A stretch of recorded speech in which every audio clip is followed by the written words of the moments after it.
Sebagai bagian dari program tanggung jawab sosial dan lingkungan, Pertamina Hulu Energi Subholding Upstream melalui Pertamina EP Prabu Muli Field membangun pembangkit listrik tenaga surya di Danau Suci, Kabupaten Muara Enim.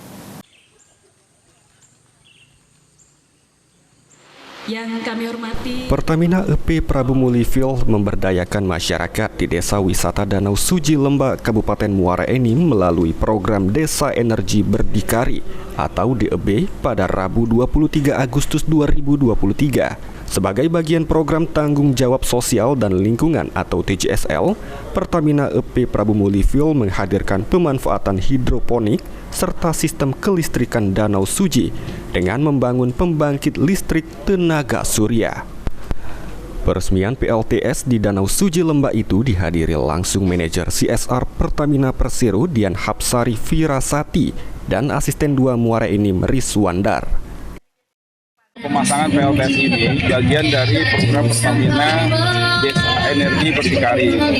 Nah, ini rencananya akan berjalan terus ya, bertahap. Ini bagian dari kita mengkampanyekan transisi energi dari energi fosil menjadi energi baru dan terbarukan. Nah, untuk di regional Sumatera yang dipasang saat ini adalah di Danau Suci ini dan di Rantau, ada di program CSR Rumah Kreatif Tamiang. Jadi baru 2. Tentu nanti tahun depan akan bertambah lagi di program kita yang lain.